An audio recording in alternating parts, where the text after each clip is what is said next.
Հարգելի պարոն Ամիջանյան, հարգելի ազգային ժողովի պատգամավորներ, հարգելի քաղաքացիներ, շատ կարևոր է, որ այսօր այս քննարկումը մենք իրականացնում ենք, տարբեր մակարդակի դատողություններ ենք մենք լսում, շատ կարևոր զեկույցով սկսվեց ամեն ինչ, մենք գաղափարների մասին ենք խոսում, ես որոշեցի վերջին իրադարձությունները հաշվի առնելով կոնկրետ օրինակով այսօր խոսել, որպես իրավապաշտպան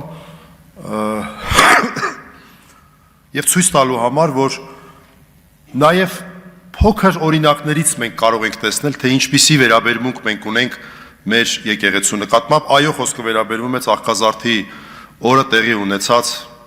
իրադարձությանը եւ դրա իրավական, այսպես ասած, հետևանքներին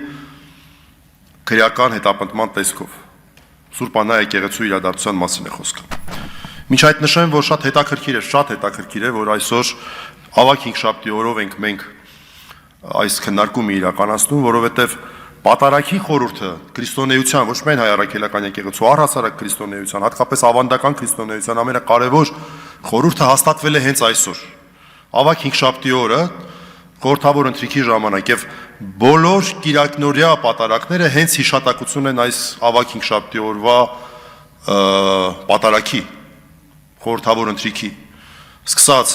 զատկական կիրակից մինչև Ծաղկազարդը, ամբողջ տարվա շրջանակներում եւ հենց Ծաղկազարդի տոնական պատարագի ժամանակ տեղի է ունենում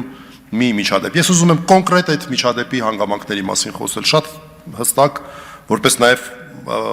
գործընթացի մասնակից հրավիրվել եմ որպես պաշտպան։ 3 մակարդակով, օրենքի խախտումների մակարդակ։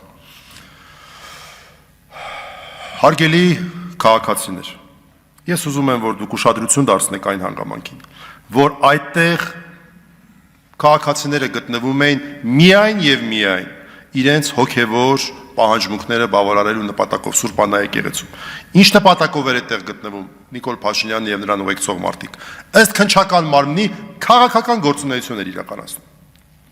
Սա ինքնին արդեն նշանակում է, որ քննչական մարմինը միջամտություն է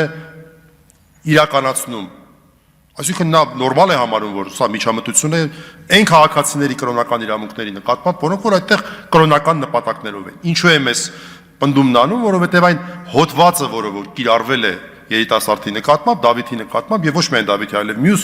անձանց նկատմամբ հենց դա է ենթադրում։ Քաղաքական գործունեությանը միջամտելը։ Քաղաքական գործունեությունը իրականացվել ըստ քննչական մարմնի։ Հիմա նաեւ ըստ դատարանի, ըստ մնացական Մարտիրոսյանի եկեղեցու։ Սա արդեն իսկ նշանակում է հարգանքի բացակայություն կրոնական տարածքների նկատմամբ։ Երկրորդ, օրենքի խախտումների մասով։ Մենք փաստորեն ունենք իրավիճակ, երբ որ գնահատականի չի արժանանում, թե ինչպես է առհասարակ այս միջադեպը առաջացել։ Իսկ այս միջադեպը առաջացել է շատ հստակ։ Անվտանգության աշխատակիցների հետ եղել է որոշակի եւ դա արձանագրված է ամենը, եղել է որոշակի անհամաձայնություն։ Քաղաքացին որոշակիորեն խնդրանք, այսպես իրեն ներկայացված խնդրանքը չի ուզել բավարարել։ Չեմ գնահատում ինչի, բայց եկեք մի հատ հասկանանք, պետությունը կարող է մարդուն ստիպել, երբ որ այն ժամանակ ինքը իր անդորն է վայելում, իր պատարագն է ուզում վայելել։ Այն ժամանակ, երբ որ ամենակարևոր պահն է, երբ Աստվածաշունչը ավետարանն է ընթերցվում, ինչ որ աճ կամ ձախ կամ այս կողմ կամ այն կողմ։ Այսինքն այստեղ հստակ եղել է որոշակի անհամաձայնություն անվտանգության աշխատողների հետ եւ առաջինը բրդբրդել են անվտանգության աշխատողները։ Հետո այն հայտնի ձեռքի շարժումը, որ անում եք, ով է ասում, որ դա ուղղված էր Նիկոլ Փաշինյանին, այլ ոչ թե անվտանգության աշխատողներին, որոնք ուղիղ միջամտություն էին արել քաղաքացու նկատմամբ։ Օրենքի խախտումները ես շատ կարող եմ թվարկել, բայց չեմ ուզում ժամանակը չարաշահել, ես կանցնեմ երկրորդ մակարդակի խախտումներին։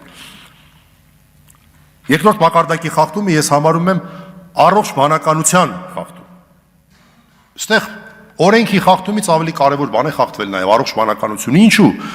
Անընդհատ խոսվում է կազմակերպման մասին, հարգելի քաղաքացիներ։ Լավ, ինչպես կարող ենք մենք պատկերացնել առողջ բանականությամբ, որ մարդիկ որ չգիտեն, որ այդտեղ եսիմով մարդիկ էին գալու, ինչ էին անելու իրենց խմբով։ Ինչպես կարող են նրանք որևէ բան կազմակերպել։ Սկզբունքորեն ինչպես կարող են որևէ բան կազմակերպել, որը մի հատ էլ այս ամենը ունի ինչ որ կազմակերպիչ այդտեղ մի ընդդիմադիր հայացքներով մարդ էին գտել, լավ է երկրորդին չէին գտել, երրորդին չէին գտել ընդդիմադիր հանրային գործունեություն իրականացնող մարդիկ, թե չէ կազմակերպիչների թիվը շատ ավելի շատ կլներ։ Սա ուղղակի առողջ տրամաբանությանն է հակասում։ Ինչպես կարող է լինել կազմակերպիչ այն արարքի համար, որը որ իրավիճակային է եղել, մարդիկ այդտեղ պատարագի են եղել, մարդիկ են մտել։ Եվ վերջապես երրորդը դա հանրային բարոյականության խախտումն է։ 18 տարեկան երեխային, այո երեխային,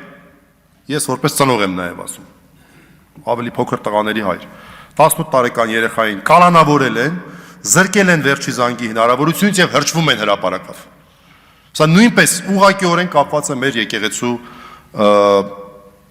եւ մեր առհասարակ դավանանքի ազատության հետ։ Սա ուղիղ միջամտություն է, պետական պաշտոնյաներով են հրճվում։ Այս օրինակը մի փոքր խորանկար է, թե ինչ է կատարվում առհասարակ մեր քաղաքացիների։ Սա ոչ միայն, տեսեք, սա մեկ անձի հարց է։ Ինչպես է այս միջամտությունը իրականացվում։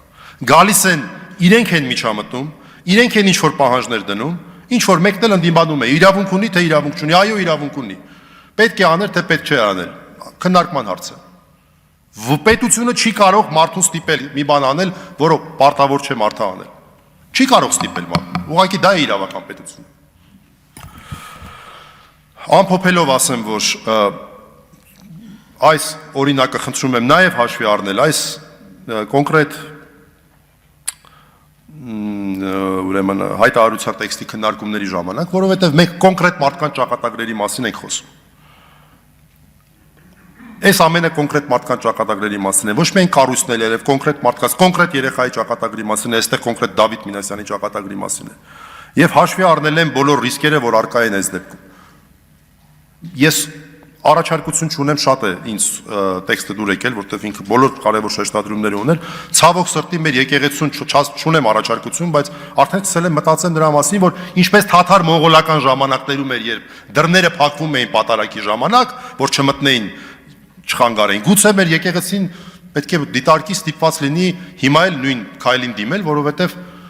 ցավոք սրտի համադրելի իրավիճակում ենք մենք հայտնվել։